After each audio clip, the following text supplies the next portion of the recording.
What's up, you guys? This is Jay Youngo2 back with another video. Good to be back making videos this week. Just been having a lot of studying and stuff to do, taking exams really soon and stuff. So, just getting life together. Hope you guys are doing well. But if you saw the title today in this video, of course, then we're going to be talking about the Clippers. And man, I saw the game the other night against the Denver Nuggets as well for the Clippers, and they got blown out by like 30-something points, but they're down by like 40 at one point. And then they lose to a pretty below average Atlanta Hawks team as well the other night. So, I mean, look, the Clippers, they're just, I think it's about time for many of us to really stop giving them the benefit of the doubt.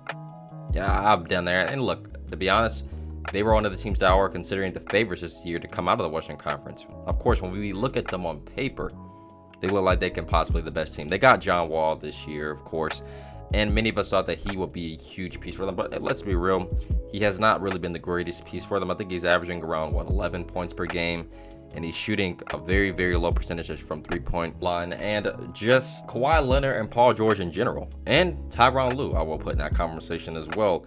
But I mean, well, look, Paul George, he has done the best he could, especially without Kawhi Leonard. But those guys, they've both been in and out the lineups. And let's be real, I'll put a lot of blame on the Clippers medical staff as well, because they've been load managing all these guys. And the problem with that, because they've been doing it so consistently, many of the guys on this Clippers team don't really know their true role. I mean, when you look at somebody like Norman Powell, who is a really, really good player for this Clippers team, I would consider really like maybe the third best player in reality on their team.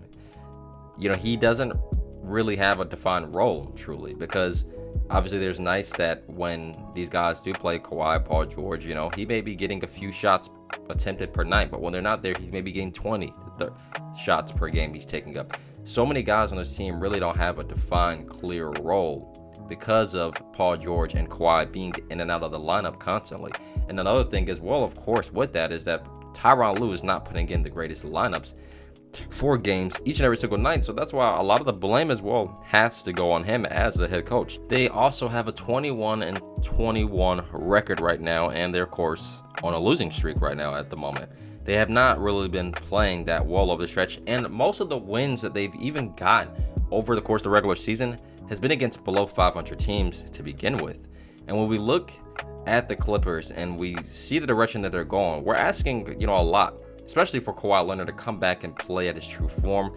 But this guy suffered a torn ACL injury. He's had some pretty major injuries already throughout his NBA career, so it's not that I don't see him coming back to the level, because I think he can go back to that level where he's dominant. But it's going to take time. And it may not be till probably after All-Star break, near the end of the regular season, where we might actually see his game finally start to really blossom and grow again. But then again, you never know. Because this season alone, right now, his numbers are not really good for a guy who is considered a superstar level player. But, of course, we're not done talking about the Clippers yet. Of course not. I mean, just the fact that alone that this team, like I said, we thought coming into this season that this team was the team to beat.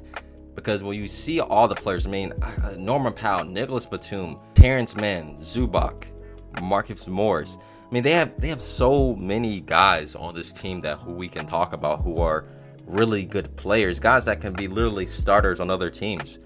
I mean, John Wall, for crying out loud. I mean, Reggie Jackson. I mean, they have so much talent, and the thing is, they have a rich owner, so he has definitely gone over the luxury tax to even make this team work. But not only that, but of course, we know that they traded their entire future just to acquire Paul George alone on this team. And of course, Kawhi Leonard coming in and all the hype alone with this Clippers team, even with their first season together, it was so much promise and potential. But these guys, injuries, problems would always arise. And this season is no better. It's simply no better than any other season for them. They didn't even make the playoffs last year, of course. And looking at the way things are going this season alone, it's just not good for this Clippers team. And it's going to get to the point now where it's like, could we really consider them really a team to really even take serious? At this point, I don't think that I can't actually say you can't take the Clippers seriously, because they still have two solid players on their team. But at the same time, I don't know. It's a really big if for them, because if they can actually stay healthy and just play like That's the thing. Like, these guys are healthy. They need to be playing. They don't need to be load managing. They don't need to be missing every other game. You know, I get it. Kawhi did that when he was on the Raptors, but the Raptors, they had great chemistry. They just added him onto the team, and Danny Green. But this is a huge difference on this Clippers team. It's a much huge difference. They may be deep, but they still need their stars to play on any given night. And that's the difference what the Raptors had in comparison to this Clippers team. If Paul George or Kawhi aren't playing, this team, they're not going anywhere. Really, this season for the Clippers, yet again, right now, even though it's still early, they have been a disappointment.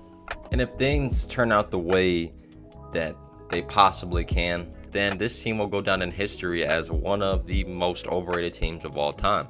I mean, you know, luckily enough, the Brooklyn Nets have been able to turn it around, but for crying out loud, the Clippers still haven't been able to turn anything around. Yes, they've had some winning seasons. They've even made it to the conference finals. They broke the curse, but they still haven't been able to recover since that point on, and they haven't really been able to reach far the way that we wanted them and expected them to make the NBA Finals, even this season alone. So some trades are definitely going to have to happen for this Clippers team. Things are going to have to change and get better. You know, there's many possibilities that they can do. They have so much talent of guys who they can trade away on this team to get some good talent back in return as well. They just have a lot of issues, and they have many things that are going to have to change, and even possibly a head coach change as well. But yeah, man, I hope you guys enjoyed this video. Don't forget to leave a like and subscribe to the channel for more videos each and every single week. Have a great day. Peace.